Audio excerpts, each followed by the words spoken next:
just want to start today with comments from Helen Hernandez from Supervisor Solis' office. Good afternoon.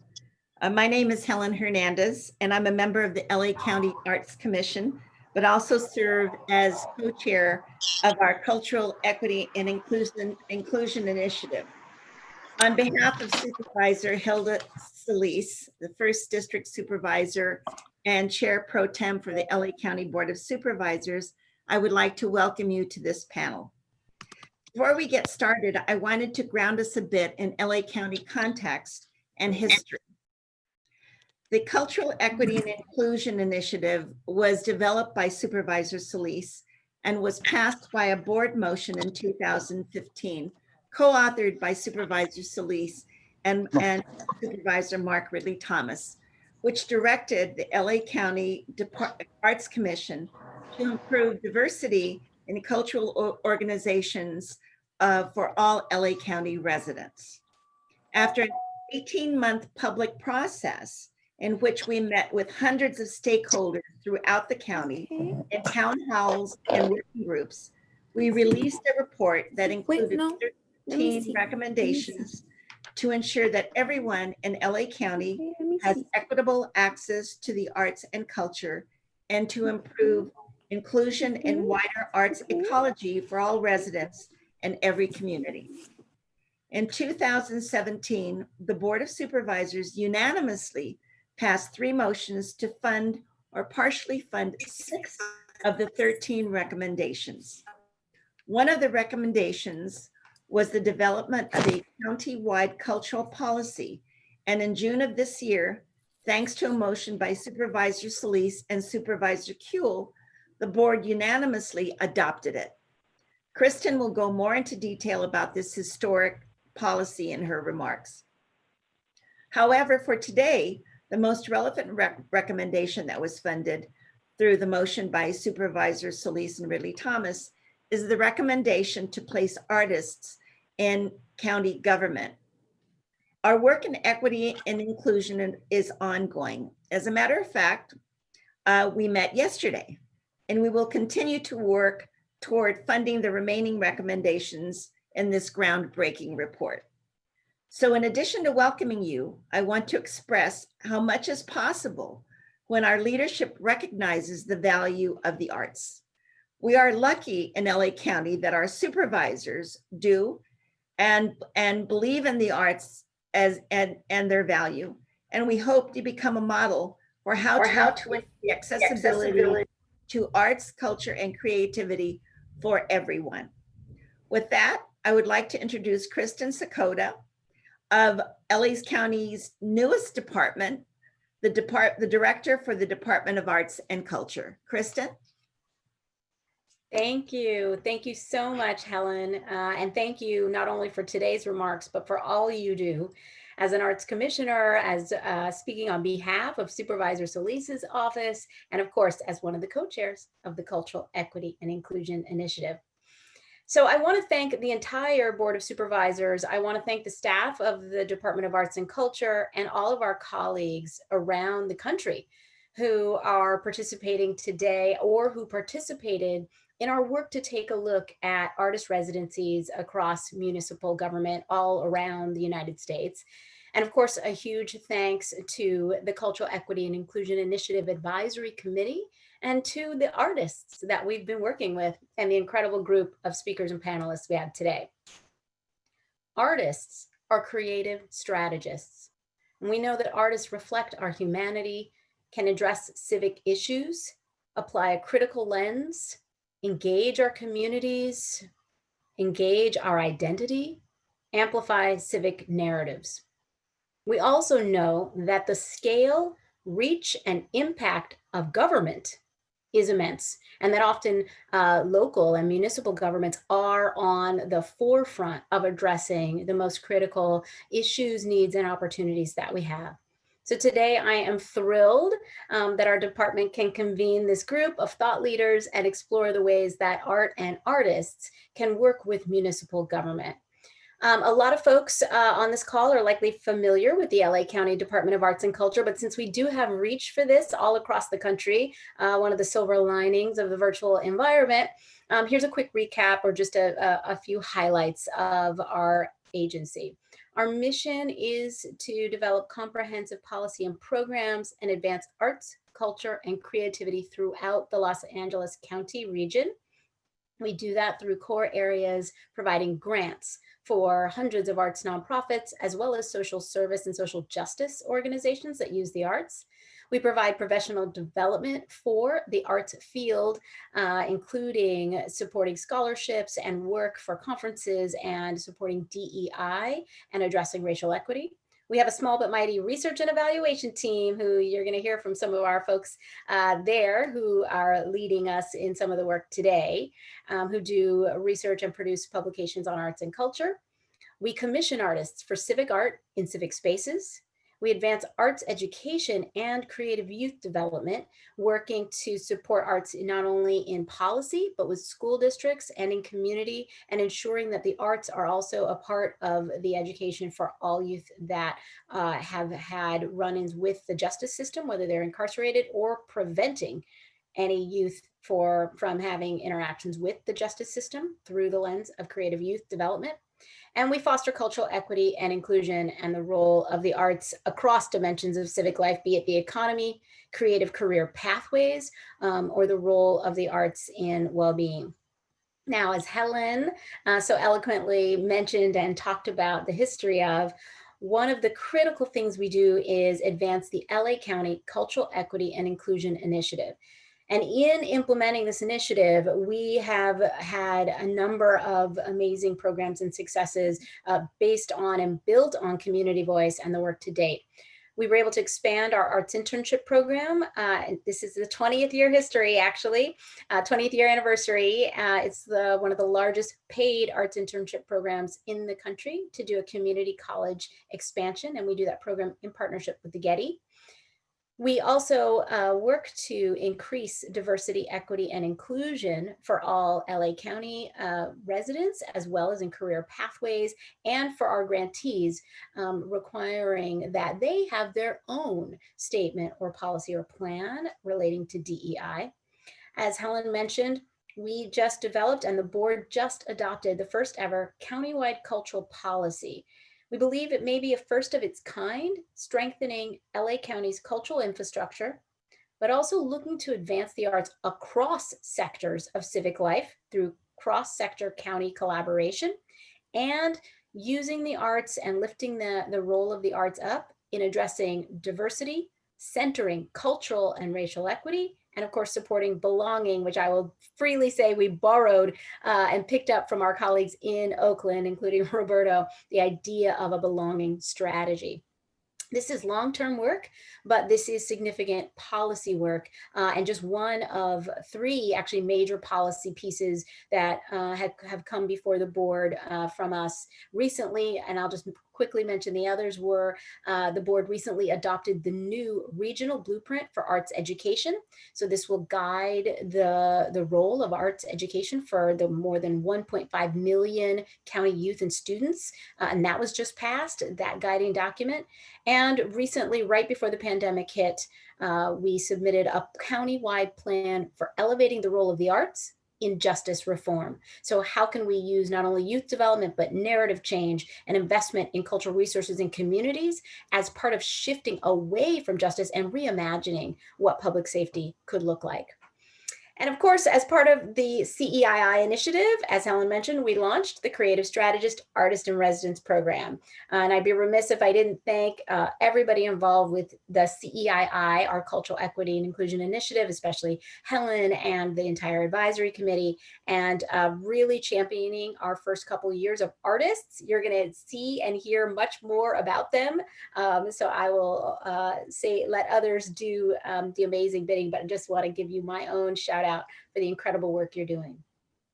Arts and culture are essential to civic life and a democratic society. And in fact, I sit around a table of sort of global leaders for municipalities, and it's an interesting concept. In other countries, they call arts and culture the golden thread. through cities around the world because it's important as a sector and advances other areas of civic life. In addition to the Cultural Equity and Inclusion Initiative, we're looking at the role of the arts across sectors and trying to align with county board priorities in child welfare, justice reform, as I mentioned, but also homelessness, immigration, environmental issues, housing, and sustainability. We've been working with and collaborating with the county's probation department, in fact, to access state juvenile justice crime prevention dollars and utilize them, repurpose them to invest in arts education and creative youth development in partnership with the National Art for Justice Fund. We've looked at artists and designers as solution providers for homelessness, utilizing a design competition called Yes to ADU with architectural design to stimulate the idea of what is home and have artists and designers lead the way and help to shift our thinking to address homelessness, a huge crisis. And of course, we've placed artists in county departments, so many of them, including registrar, recorder, parks, the new Office of Violence Prevention, and you're going to hear more about that, including from our Dr. Robin Garcia.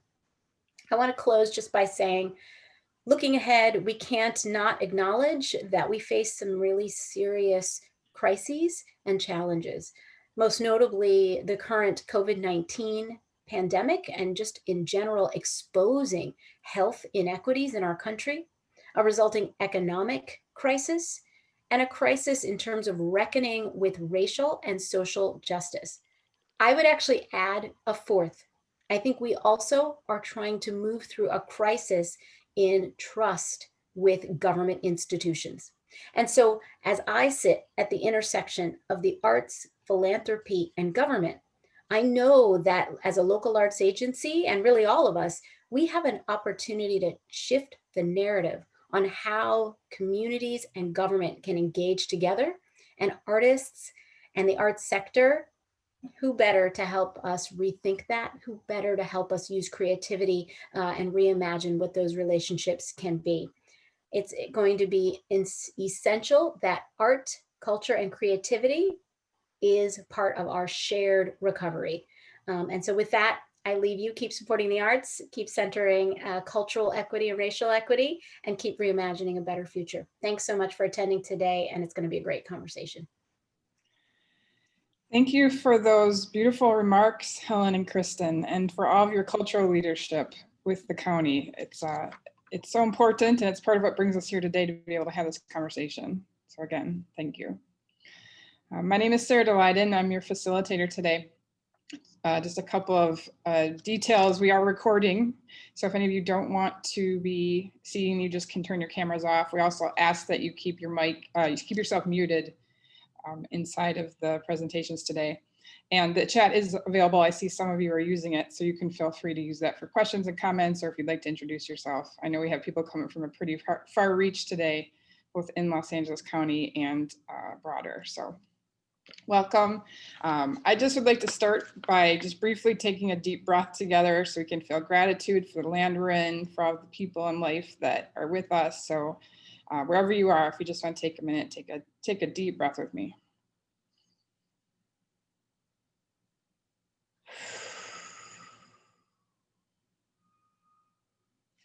I always think it's important to actually feel where we are when we're spending so much time in this technology space. I'm actually in downtown Los Angeles. I'm an artist and facilitator, and Los Angeles County government is my government that I love very much. I've had the honor of working with the Arts and Culture Department through the Civic Art as Infrastructure Project in South Los Angeles County, and also with this Creative Strategist program, working closely with Robin Garcia, who's going to share her evaluation findings today with us. And I just want to note that we will just do a short series of panel presentations. We'll have some room for a large group discussion. Then we're going to do some breakout rooms with you where you will have a chance to dialogue with each other. We also have some of the creative strategist artists with us today, and they'll be able to talk in the small groups and just be coming back together briefly after that. So I'd like to start by introducing Roberto Bedoya as our first speaker. Roberto is the Cultural Affairs Manager for the City of Oakland, where he most recently shepherded the city's cultural plan, Belonging in Oakland, a Cultural Development Plan. Throughout his career, Roberto has consistently supported artist-centered cultural practices and advocated for expanded definitions of inclusion and belonging in the cultural sector. His essays such as Creative Placemaking and the Politics of Belonging and Disbelonging, Spatial Justice, Rescatchification, it's a good one, Race and the City, and Poetics and Praxis of a City in Relation have reframed the discussion on cultural policy to shed light on the exclusionary practices in cultural policy decision-making. He is a creative placemaking fellow at Arizona State University and an ongoing inspiration and resource for me. So Roberto, I would love to have you get started, and I will give you a 2-minute warning just briefly just to keep us all on time today. So thank you. Thank you. Thank you so very much. I have a cold, so I'm a little foggy and drinking my tea and trying to find my bearings. So I'm going to leave my comments. Hopefully they won't be long-winded, and so I could hear more stories from the fabulous artists that are part of this group. I'm speaking to you from Oakland, California, the home of the Ohlone. I want to give a great shout out to Kristen for that wonderful setting the stage and the work that she does. And Robin, thank you for helping me, inviting me to this event. So I have a few little remarks, and then I'll kind of go in and out of my remarks. We launched our Cultural Strategists in Government program as a pilot program in late 2018. In the spring of 2018, we released Belonging in Oakland, a Cultural Development Plan. Voila. And my colleague Vanessa Wang, who's probably here on this, helped me immensely in producing this document. The plan's tagline is equity is the driving force, culture is a frame, belonging is the goal. And the plan has informed how a city can assert through its activities civic belonging and well-being in Oakland.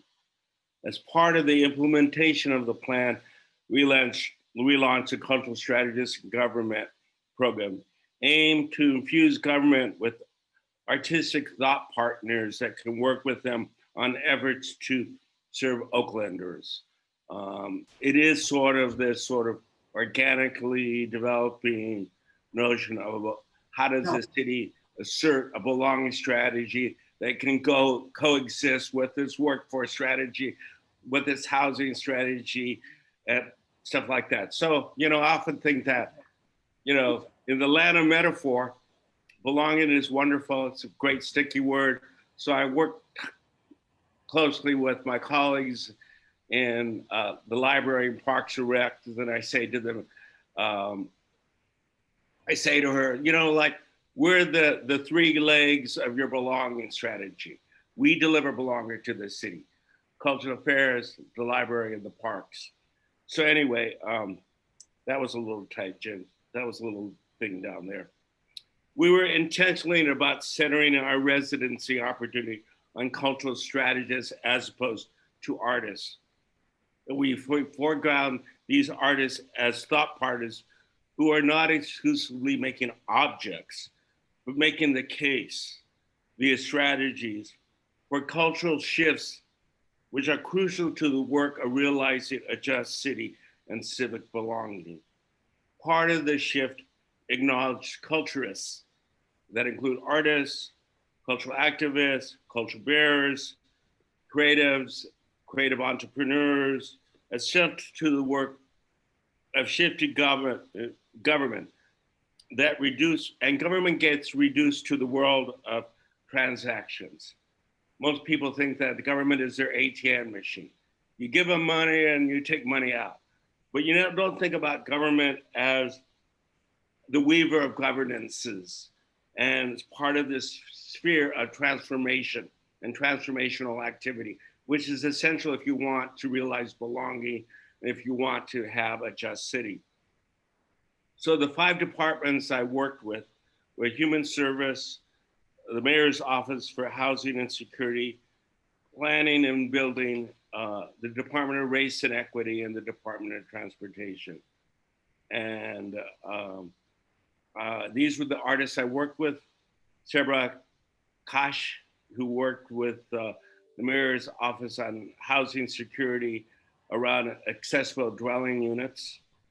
Mush Lee, who worked with human services on sort of building compassion and understanding trauma, civic trauma, personal trauma, but also her project mostly dealt with a lot of sort of external but internal, meaning how does that division kind of build their competencies. She's a storyteller, excuse me, I forgot to mention that.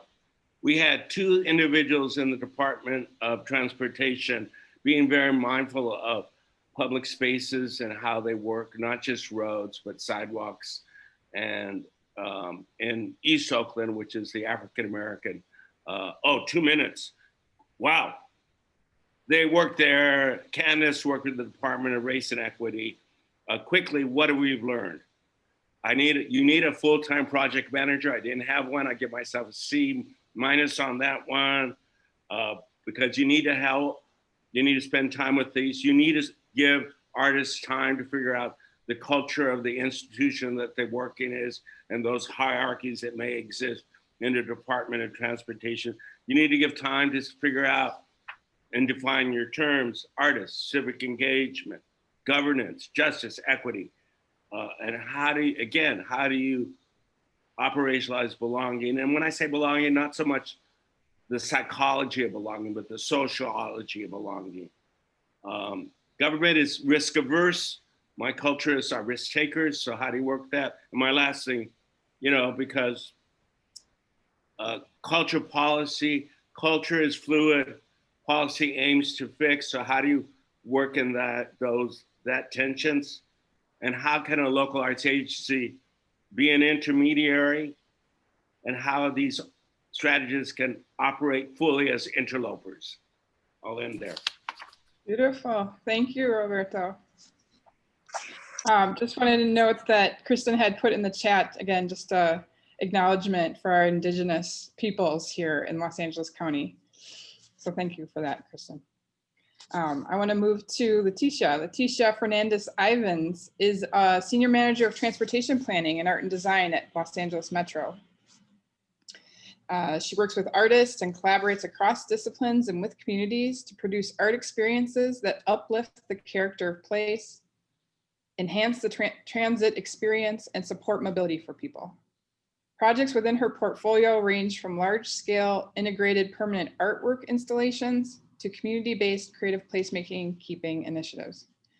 As an educator and culture worker, she supports new platforms for creative practice at the intersection of art, civic engagement, and community health. Ivins has worked in the nonprofit arts sector for 20 years at the Getty Foundation, Ryman Arts, and the Los Angeles County Department of Arts and Culture. She's an advisory committee member of the LA County Cultural Equity and Inclusion Initiative, adjunct faculty with Claremont Graduate University's Arts Management Program, and former board secretary and 10-year member of the Filipino Workers Center. And Letitia, also, I've had the pleasure with working with you through Civic Art at LA County and following your work at Metro. So I'm very excited to hear what you have to share with us today. Thank you so much, Sarah, and to the Department of Arts and Culture. This is literally me just an hour ago at a job site where we are building a artwork by Walter Hood. It's a monumental land art piece in downtown Santa Monica. So I've been thinking a lot about engineering, among other things. And here are, let me see if I can move this from here. Beautiful. Here's my colleague who's actually working on torquing this top nut at the top of the sculpture. So I've been thinking about this concept of embedment, and whether it's embedding a top nut in concrete or whether it's embedding an artist into a new climate or a new environment. And I created this little graphic to represent, my thinking about the ways in which both Metro and other agencies have invited artists, whether they're kind of orbiting around the institution, have a familiarity with it, straddle that institution, or actually at the core of it, creating change. I also will mention that I am on the Cultural Equity and Inclusion Advisory Committee, and I had the fortune of working with the department staff, as well as my peers on CEII, to begin to develop some language around defining what artists do and what they know as we moved that recommendation forward. Something I heard artist, socially and community engaged artist Rick Lowe say at a talk a few years back was that the practical and the poetic, or the functional and the symbolic, achieving that balance with an artist in residency, with a community engaged practice, is really critical, because when you have that marriage, you get, this is my GIF, first embedment into a PDF. You get magic. You get magic.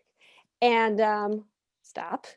But before we get to the mechanics of that magic, just a little bit about Metro Arts and Design. We, in a way, are embedded within a transportation agency. And here's a snapshot of the ways in which we operate, the roles, the jurisdiction.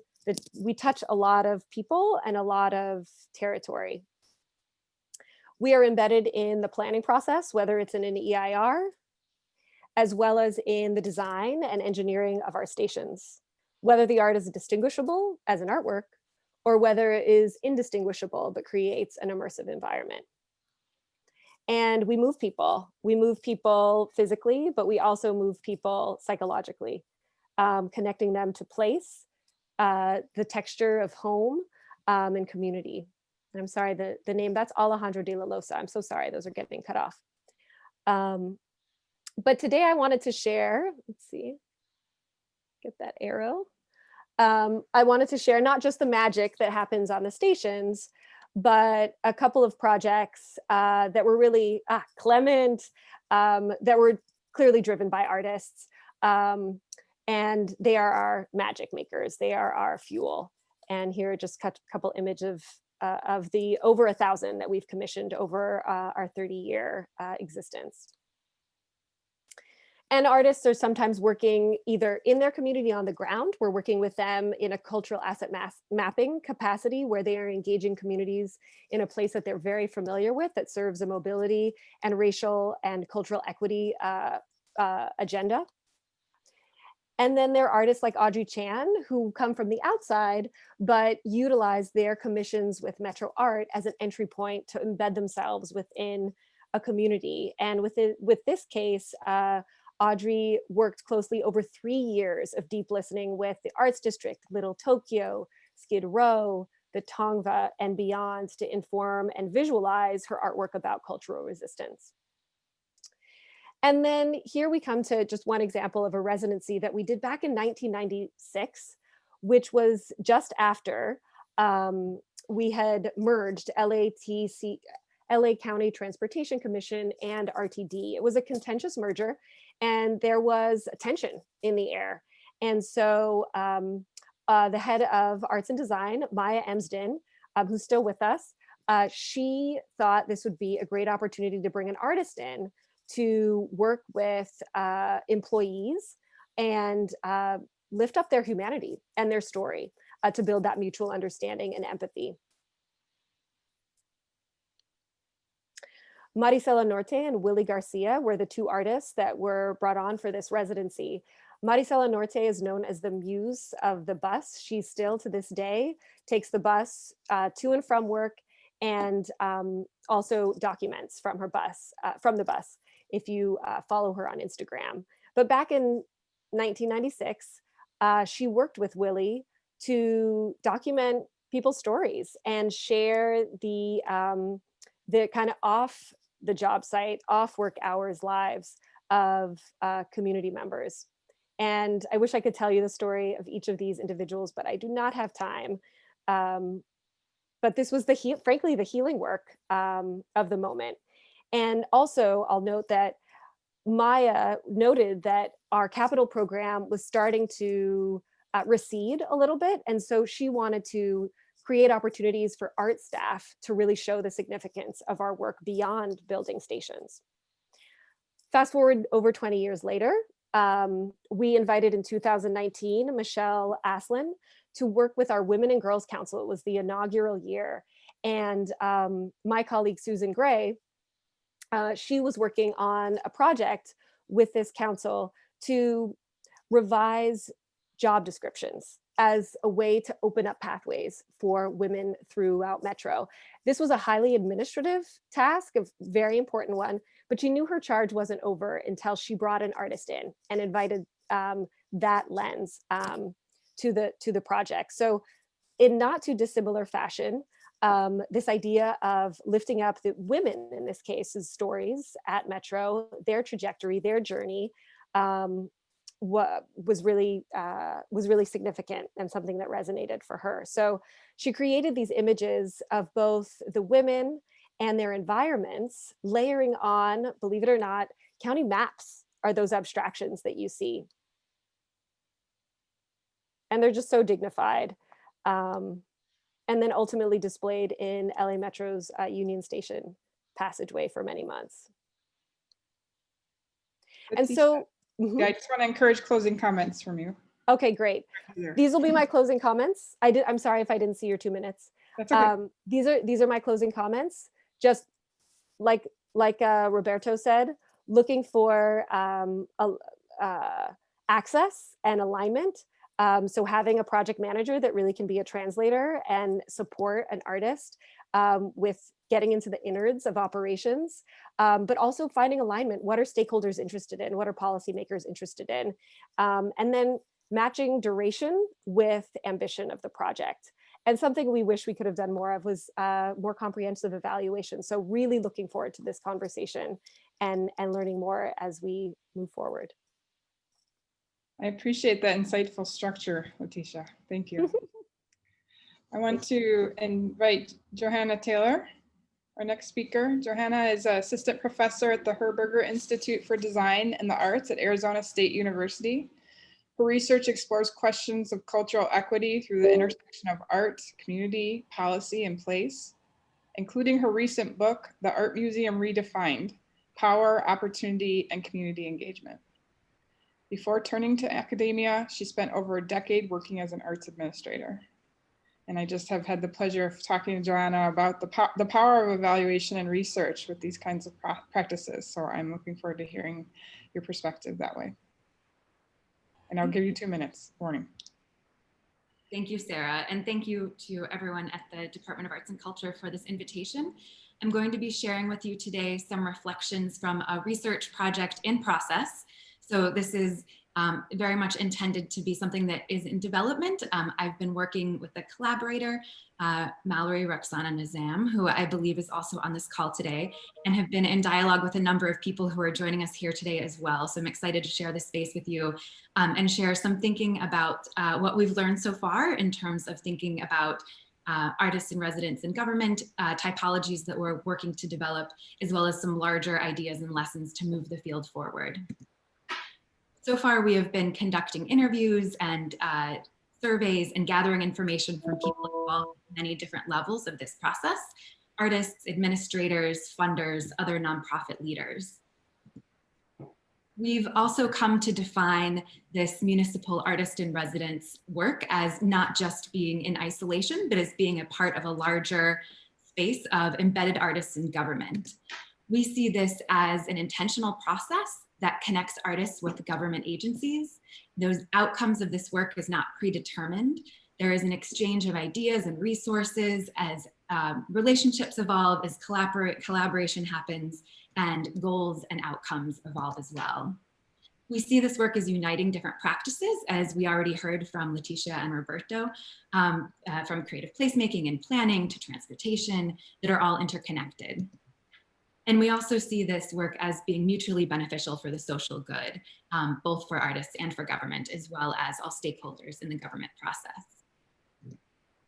So out of this so far, we have some emerging typologies of how these residency programs function. One common structure is that it's led by a single department, often arts and culture, and they serve as the artist's home and base and connect them to other work and opportunities.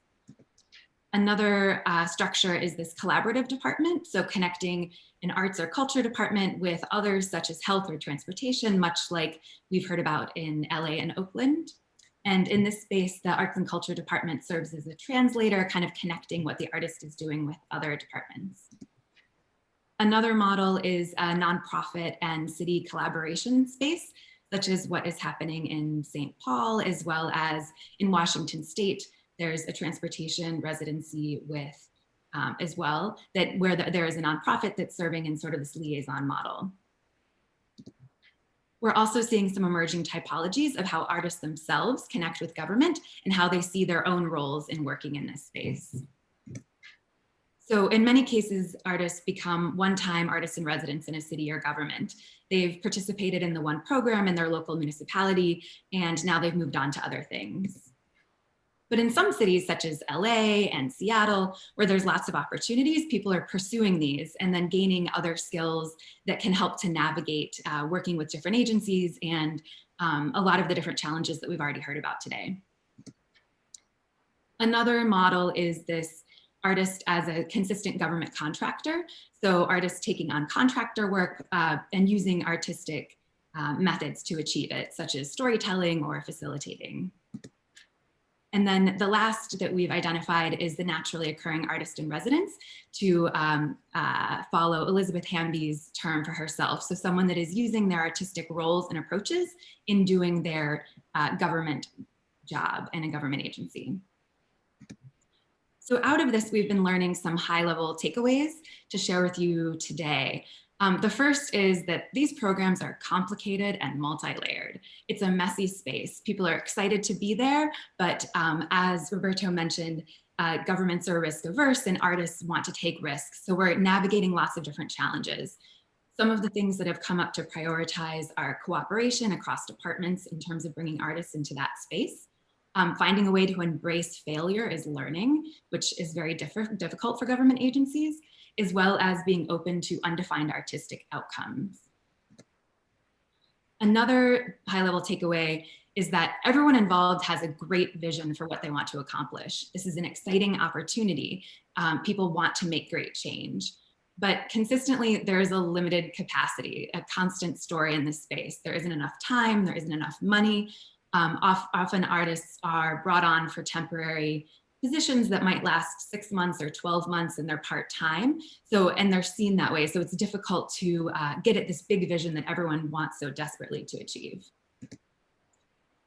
Another takeaway is that artists need ongoing support. Pre-planning is crucial, but things will change and evolve, and some of those challenges are unexpected and we won't necessarily know what they are until they come up. So it's important to be flexible and try to create pathways for dialogue and support as things change. Another lesson that we have learned is that artistic freedom is important in this space, but it's not always understood by different government agencies, especially by people that are in non-art spaces, meaning the freedom for the artists to pursue ideas and solutions as they see it based on the work that they're doing in connection with agencies and government or in communities, especially when we're thinking about how this project is going to take them beyond the specific residency, especially if it is a temporary opportunity. 2 minutes, Johanna. Thank you, Sarah. We've also found that there is a great national interest to connect with other people, especially with artists who are doing this for the first time or administrators. They're excited that we are reaching out to them to speak and they want to know who else is out there. So it's an opportunity to bring people together to share ideas and to help strategize how to navigate challenges. So out of this as well, we have our own kind of emerging theory of change, which connects with some of the ideas and energies that a number of the people we've connected with have shared with us, which is that we see this work as having the capacity to instigate systems change within government and really spark a culture shift in terms of how agencies are operating, how they connect with themselves, with other departments, with their constituents, and to have artists work in this liaising space that can help facilitate healing, build belonging, and really create change for everyone involved. So I think this is a reason to continue these conversations, and I'm thrilled to have so many people here today interested in this work. I appreciate the structure you're laying out for us, Johanna, around our ways of I think, concepting how the work can happen, as well as understanding value in it. So thank you. I'd like to move to Dr. Robin Garcia, who I have had the pleasure of being a thought partner to the last 2 years or so, since she came into her fellowship at the county, on the Creative Strategies program and the evaluation work that she's going to share. So Dr. Garcia is the cross-sector analyst with the LA County Department of Arts and Culture as a Mellon ACLS Public Fellow. Her work revolves around evaluating the Cultural Equity and Inclusion Initiative and the Creative Strategist Artist in Resident program in particular. And she's a native Angelino who recently completed her doctorate in cultural studies from Claremont Graduate University with a focus on Latin American studies and globalization and culture. She has taught courses across the humanities curriculum at several Cal State campuses, Antioch University, Pace University in New York, and the University of Ibadan in Ibadan, Nigeria. Prior to her post at Arts and Culture, she worked as a lead on Mayor Bill de Blasio's affordable housing initiative in New York City. And my honor to turn it over to Robin.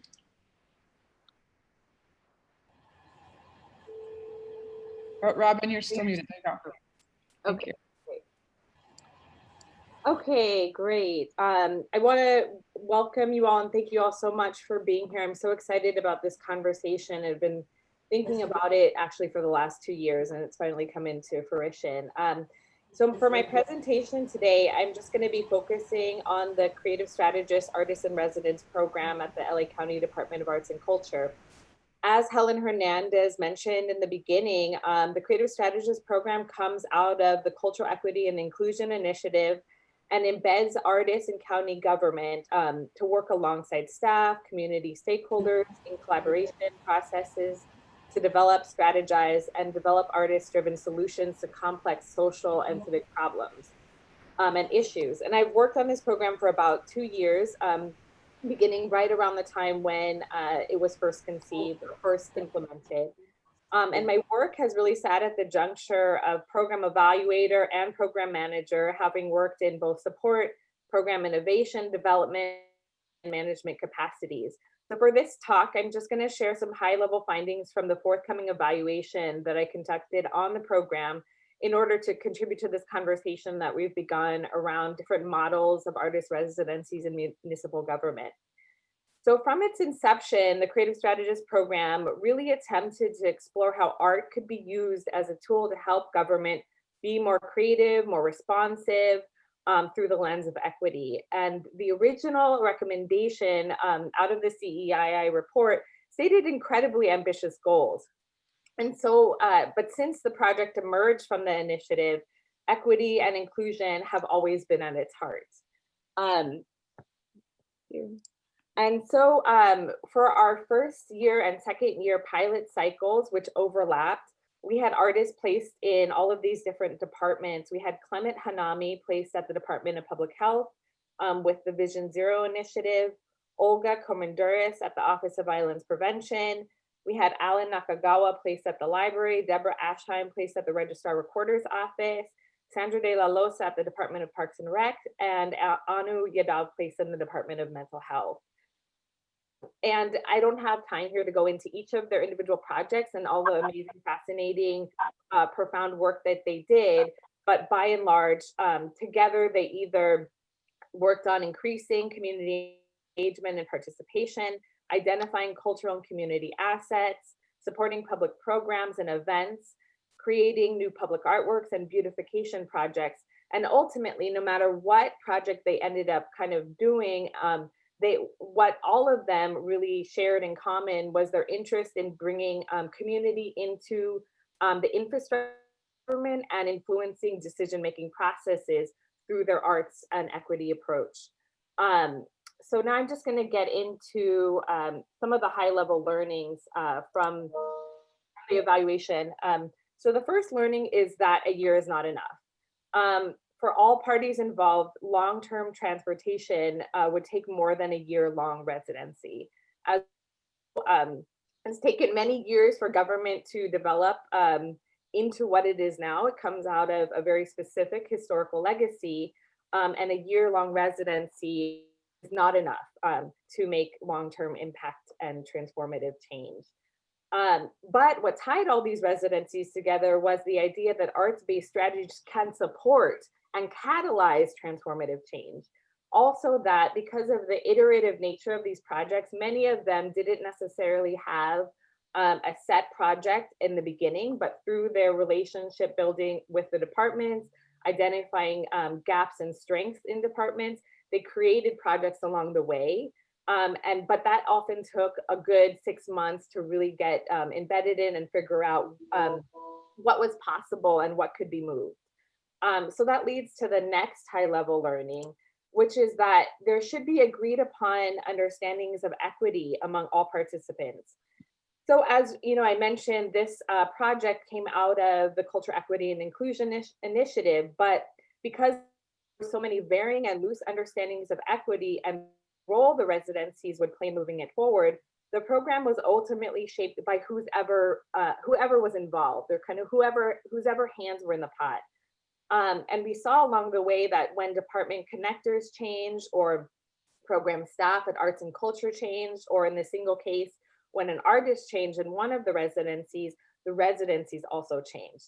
So the high level takeaway here is that there should be agreed upon and shared understandings, even if they're different understandings, but identified approaches to equity and goals around equity that are specific and consistent and stated. This leads to the next high level learning that, that social practice and civic practice art become primary tools of the residencies.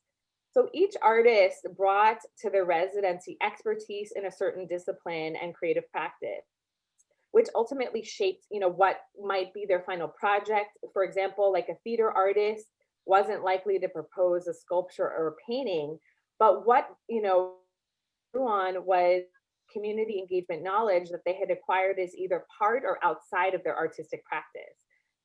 So then community engagement, social practice, and civic practice became central to all the residencies.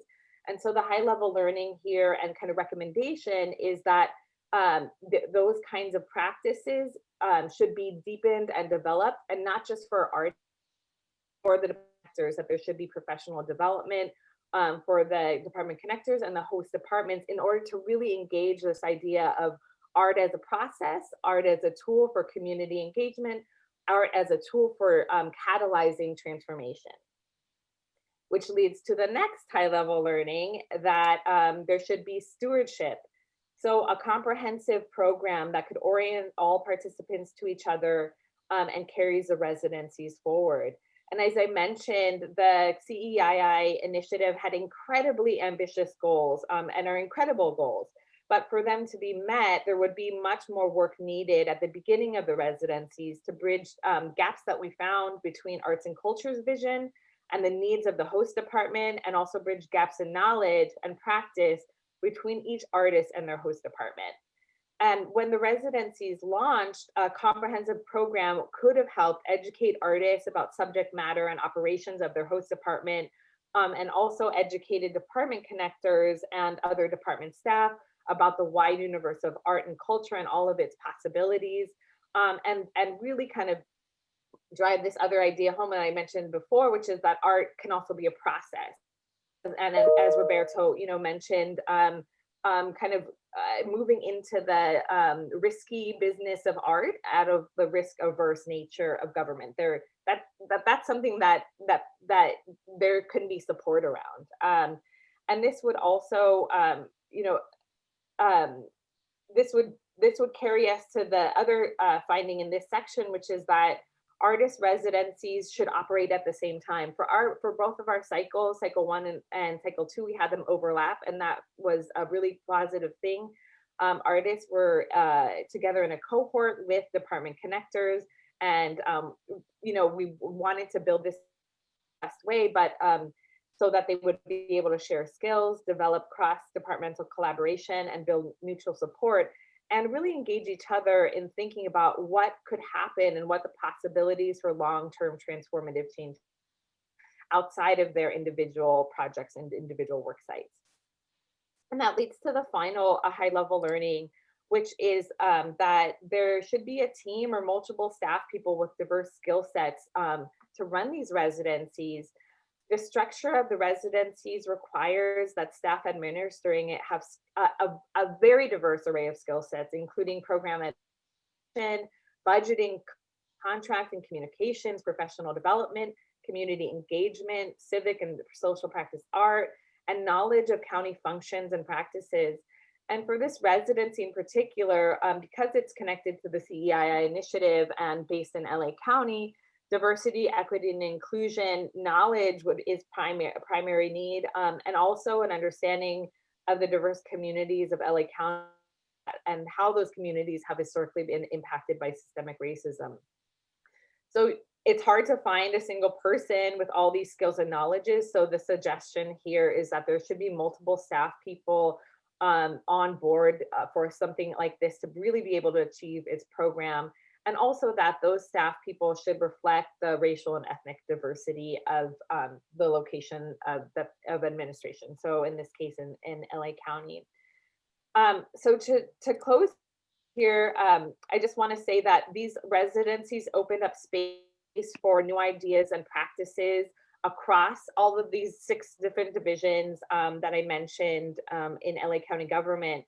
And our creative strategists modeled innovative approaches to working with community and within government, but we're often restricted by time. As many of you, everyone has mentioned, time is a big challenge, by gaps in knowledge between artists and their host department, and also by varying and loose definitions of equity.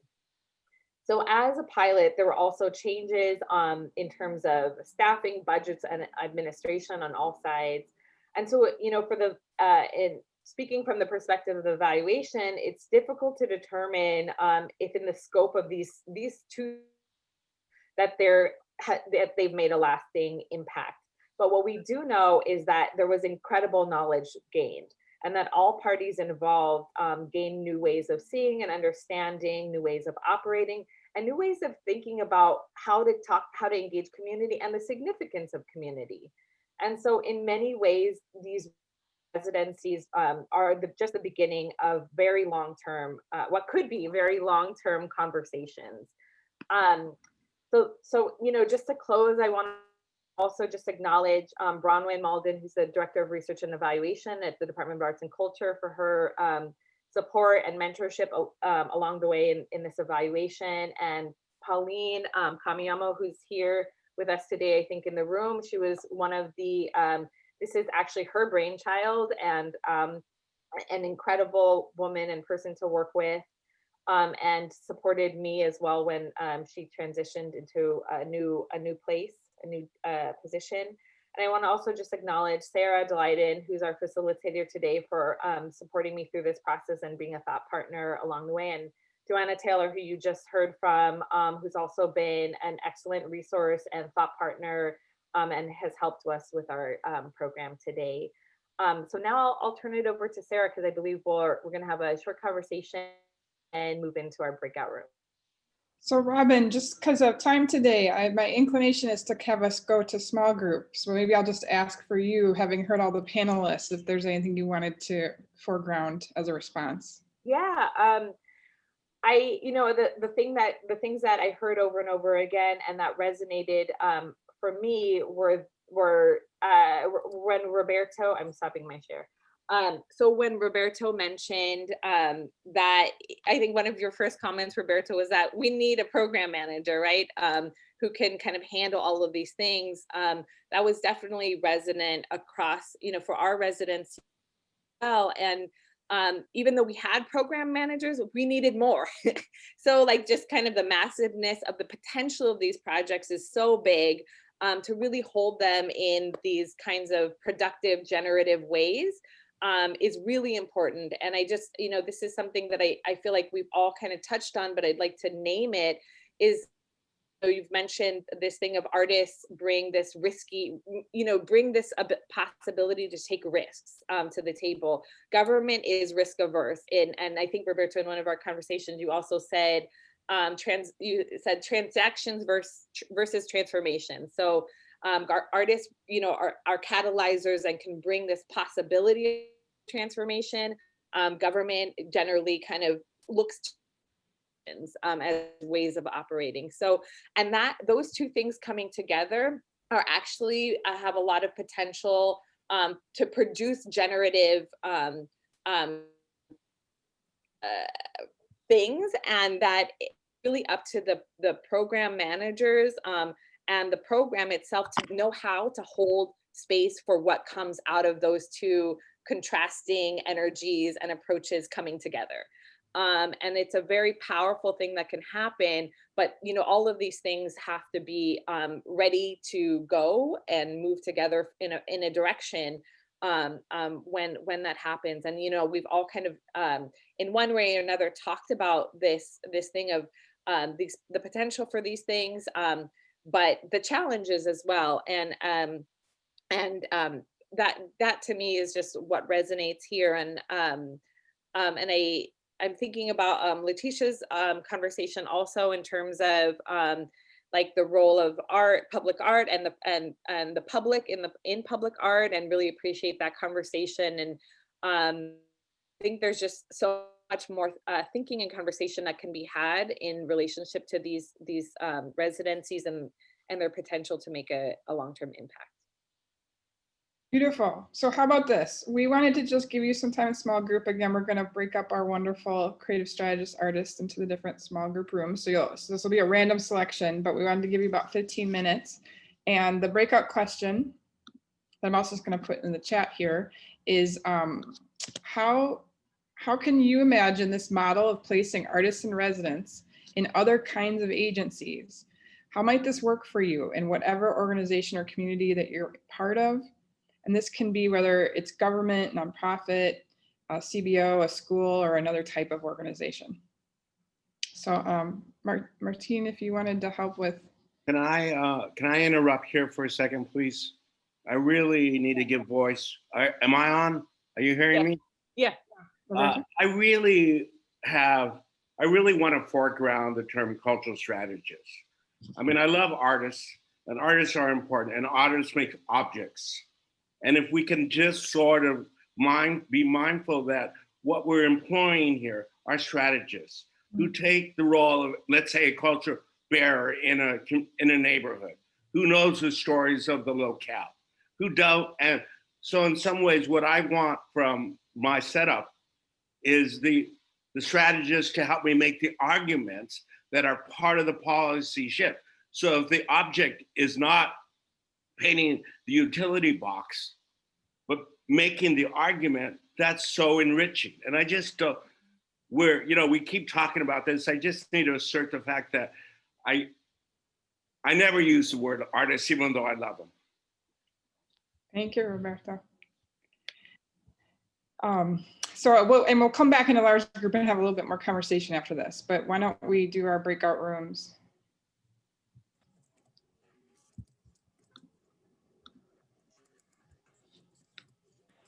Welcome back from small group. We're hoping to just do some very brief sharings with our creative strategists and perhaps with our panelists too, as we have time. So I think we have everybody. Sandra, would you mind if I start with you? Just like a brief 1 minute or so, if you just want to share from your discussion or what's on your mind after hearing all this today. Yeah, great. So we had a small intimate group with artists and also planners, and I think one question that kind of surfaced was like the question of measuring impact. Is that helpful, or does it get in the way? And especially given the limited time frame, like maybe prioritizing just like iterative processes, like might be important. So yeah, key comment about time and our kind of how we sense ourselves and are aware while the work is happening too. I'm going to move to Olga. Thank you, Sandra. Olga, are you ready to share for a minute or so? Sure. I came in late to my group because of some technical difficulties, but from what I understood, a couple of points came up. One member of the group talked about the merit of immersion in a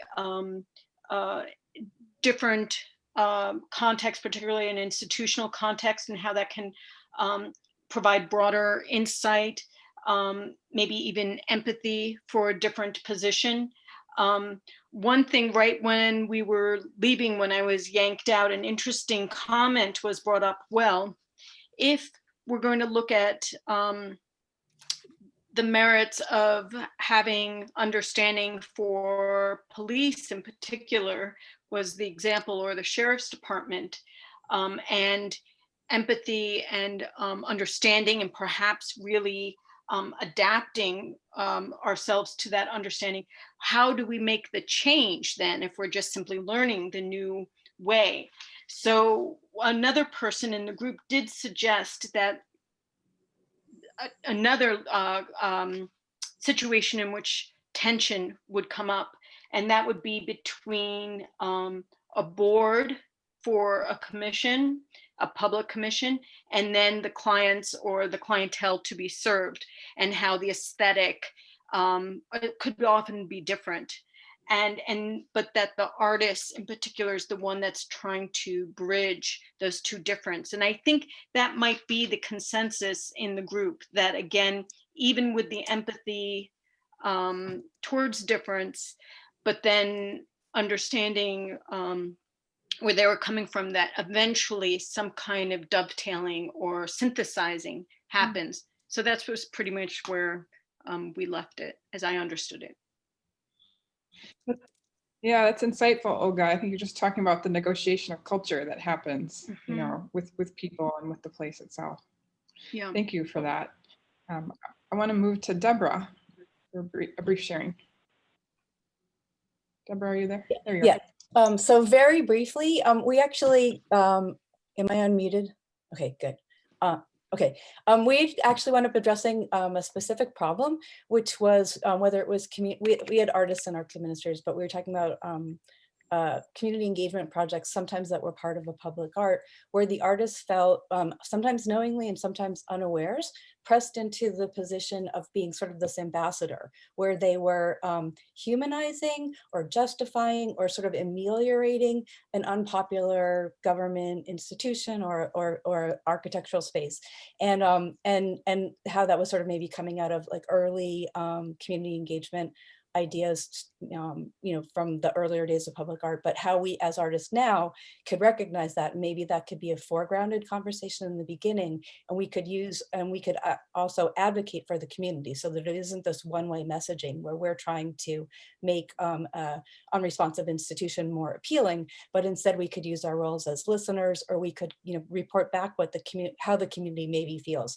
unheard or unseen or unrepresented, and create more of an actual dialogue instead of just being like a sort of a PR element of a project. And then we also, at the end, we're talking about interactivity, like maybe even having the powerful people participate and using humor as a really powerful weapon in our toolkit, in addition to our subjectivity and our individual humanity, which we're often like almost asked to market, you know, in order to humanize the project. So that was a very, very brief, but I thought very interesting conversation. Yeah, that's a strong synthesis, Deborah. Thank you. I think you're also just talking about the nature and power of exchange that's possible if we keep a focus on it across, you know, across all parties involved. I love the part of artists having agency. So artists have agency. Yeah, thank you. I just want to note too, in the chat, some of you are adding in comments. We're going to only just do some brief sharing right now. So yes, please feel free to chat in. We're going to be able to save this chat and of course the recording to share out after this. So thank you, Deborah. I want to move to Clement.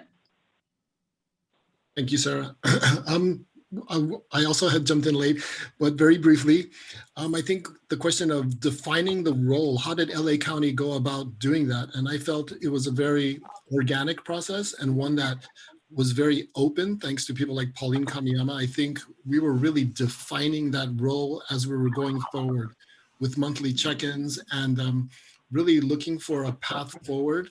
There was no, we weren't obligated to deliver a work of art, didn't have to be anything hard or anything, but really it was to see how we could help bring community and the county closer together as artists. And I think another word that had come up through our process was one that Robert had said. I've been at the Japanese American National Museum for 30 years, so I had the pleasure of working with Robert like 25 years ago, maybe 30. But the ideal of interloper, as soon as he said that, I thought, I think I'm an interloper. I'm a creative interloper. I think this really put us into situations where the exploration, there had to be this process of developing trust and engaging with these communities in a way that was very transformative. So Robert's always touching our lives. Yeah, I think you're also just referring to the capacity as artists we have to just be people in the context, and feel curious about stories and communication and all those kinds of things. Thank you so much, Clement. I want to go to Alan. Alan, would you like to share? Put my notes in the chat, so you can go to the next artist. Or you're just putting your notes in the chat. Okay, anything you want to share from your experience with creative strategist then, or you're just good for today? Oh, I'm good. Okay, thank you so much, Alan. I'd like to go to Anu. Hi, wow, Alan's on point. So yeah, my name is Anu Yadav. I was the creative strategist with the Department of Mental Health. And in our group, we talked about a couple points. One, the artist/creative strategist as an educator within an institution, and the importance of building relationships and listening when folks inside an institution may have an idea of what the art could be, but not necessarily the possibility that directly applied to the artist's skills and all that.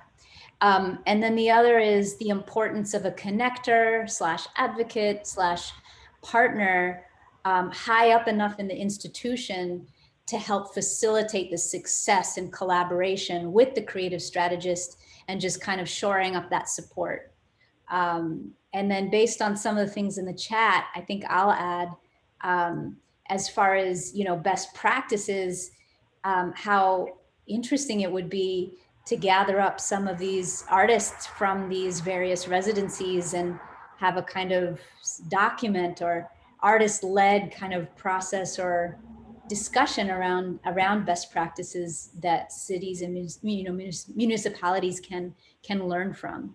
Would be really exciting. It's a wonderful call to action for us. I find you, Anu, and all the creative strategists here today, it's been so beautiful to witness your projects from a little bit of a distance, just as a Los Angeles County resident. And so I would love to just, the specific knowledge that you gained during your projects, but also even some of what's coming up in this conversation today. I'd love to figure out how to have a public space to keep that going. I'm going to actually just circle back to our panelists, including Robin, to see if there's any kind of overall responses that you want to share. So why don't I go to Letitia first, if you're still there, Letitia. Yes, I am. Sorry, I was just about to put in the chat to everyone, part 2, hearing from the creative strategists. That would be so luxurious. That's my main thought here. Thank you. Why don't I go to Johanna? Johanna, do you want to share anything else from your what you're hearing today? I think that this need to continue the conversation and bring people together is huge and necessary, and is something that Mallory, Roxana, and I have been talking about too. So the more of us that have the energy behind it to make it happen, I have the drive to help support funding and figure things out. So we need to have more conversations with artists leading that voice. It's well said. I'm gonna go back to Roberto. If there's anything else you wanna synthesize for us with what you're hearing today.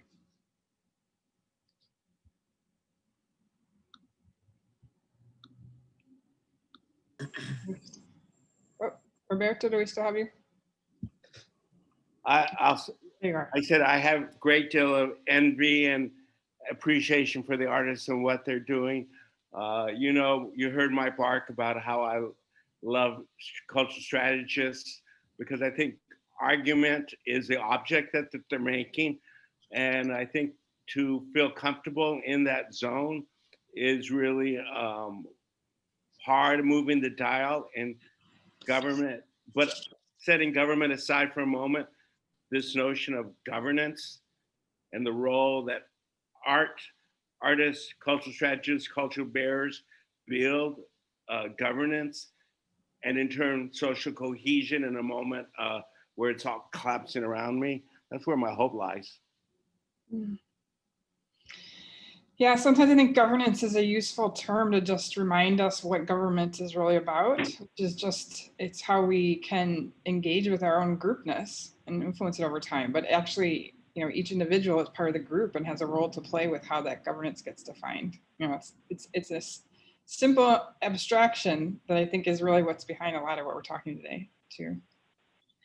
Robin, I just want to circle back to you again. You want to thank you again for just organizing all of this and bringing us together, such a fantastic group of thinkers and actors, but also just wondering where this is landing for you, you know, in relationship to your high level learnings you shared. Yeah, so I want to also mention I'm also working on a lit review that kind of situates the Creative Strategist program historically in relationship to thinking about art and government in the United States and art and government outside of the United States. And want to just mention, you know, that there's specific historical moments when there have been really deep relationships between art and government, and art has been a tool for popular kind of democratic processes, national processes, namely with the WPA, as many of you probably are aware of that. And there was, and something that, you know, will be disclosed in the evaluation, is that a lot of the inspiration for those relationships that have happened when they are favorable to people of color, working class people, and have gained popular support, those kind of processes have been in conversation with transnational processes abroad and other kind of political and social movements. So in the context of the WPA, there was, you know, inspiration drawn from the Mexican Revolution and the popular art movement that came out of that, and Diego Rivera, Siqueiros, and other muralists, and that kind of influenced how our own government here looked at the role of art in government. And so I just, you know, to fast forward to this moment, I think we have an opportunity to really think about beyond, you know, these, and I love this program. It's, you know, it's my heart, and I love all of these artists. You guys are amazing. But beyond you guys, like, there's so much that can be done in terms of thinking about how to rethink what role art can play in this moment that we're in right now, in responding to the needs of people on the ground that have been most impacted by COVID-19, by the economic challenges that we're facing, and by the government that is continuing to create tons of obstacles for us to live in generative, healthy ways. And so the role that art can play, and the charge for government to take that seriously and really be at the forefront of using cultural strategies and art to do innovative things and be more relevant, be more responsive, be better, and build really strong pipelines, and all of these strategies that these incredible artists brought to the table, to pick them up and utilize them so that we can actually create the world that we want to live in. And, you know, and beyond, you know, these specific projects, working on this project was so exciting for me because I got to see those possibilities in action. And even though, you know, we had limitations around timing and support and administration, the kind of creative fire and the contradictions that arose from these projects were the most necessary ones that we need to engage in order to think about how, for nothing to shy away from, simply to go in and dig deeper. And that's just, you know, where I'm at in thinking about all of these things. And I appreciate Roberto talking about cultural strategists. And I think ultimately, you know, what all of these incredible artists did was think about how to use their art skills and strategies in community and cultural strategies to, you know, rebuild those necessary relationships, expand and deepen the work, and rethink some of the processes that government has taken. So that's just where I want to bring it back to. Yeah, I think again, that's a very powerful synthesis to offer us in closing, Robin. I would just like to add on that for me as an artist that has a long-term commitment to working with different government bodies, many of them the ones that I call my own, like LA County, I've always found that how important it is the government staff partners, the actual people that I get to work with. So Robin, your example of that, Bronwyn, I would just do a shout out again to Pauline Kanako Kameyama and Aaron Harkey, who were key partners for me when I was working with civic art. You know, we've talked today about the trust building and the sense of time and the sense of really what is still power building, power sharing that is part of what makes these projects possible, and lets them have a full run. So I just encourage all of us, wherever you're kind of positioned in this conversation, again, whether you perceive yourself within government or as some kind of strategist or adjacent, that again, it's those relationships over time, many, many years. That's part of what allows us to produce culturally in ways we would like. So I just would like to thank everyone again for just participating in this. I'm hoping this is just the beginning of a longer public conversation we can have. I know I've been seeing in the chat people having a lot of interest in connecting with each other and finding a way to pursue these interests that we share. So again, Robin, you're going to be releasing your report soon. So that's one resource that's coming up. Is there anything else you want to say in closing? That we're gonna share all the notes. Matt Augustine, who's here, he's part of our team, is taking notes today, and we're planning to share all of the notes that from the breakout groups and from the chat with everybody here, so that you have some working information and memory of like what was talked about today to help, you know, move into whatever conversations you want to move into after this. And I'm also planning to share all of the contact information of our creative strategists with you all in an email, so you can reach out to them to learn more about their projects directly, as well as our panelists and moderator. And we're planning to have another event when the evaluation's released with the artists, so we can really do a deep dive into their projects and specifically our program in LA County. So thank you. I wish you all a wonderful rest of your Wednesday and encourage you again to connect in the land wherever that may be for you. It's just so important to put our feet on the ground periodically and feel that with all the change we have underway. So thank you.